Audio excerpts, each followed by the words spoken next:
අතරම දේව හොඳ පෙම්වතෙක්ද?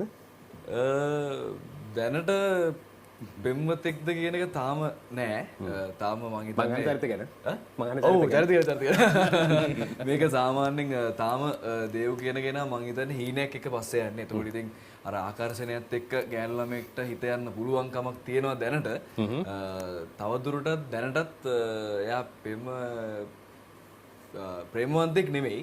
හැබැයි මං හිතන්නේ හීන 1000ක් විතර තියෙන තමන්ගේ හීන වෙනුවෙන් ෆයිට් කරන අර ඩ්‍රීම් බෝයි කියලා කියන්නේ ඩ්‍රීම් තියෙන බෝයිස්ලා ඉන්නේ කියන්නේ ඒ වගේ පොඩි කැරක්ටර් එකක් තමයි දේව් කියලා කියන්නේ දැනට. මං හිතන්නේ ඉතින් මායන් වලට අහු වෙලා පස්සේ ඉතින් හීන බොඳ වෙලා මොනවා හරි දෙයක් වෙයි. දැනට කොල්ලා හීනෙක ඉන්නේ. මම ආයෙමත් අහන මොනවට අහු වෙලා? මායම් වලට අහු වෙලා. මායම් වලට අහු වෙලා. සමන කොල්ලන්ට වෙන දේ. වෙන්න දේ. අපේ දේවට උනාවද? නෑ ඒක තමයි මාත් ප්‍රේම කියන්නේත් හොඳ පෙම්වතෙක්. හැබැයි අර මායන් ඒවත් එක්ක මොනවා විදිහට අපිට ගන්න දෙයක් නෑ වරේ. ඒ කියන්නේ මේ දේවට මේක ලොකුවට රඟපාන්න දෙයක් නෑ.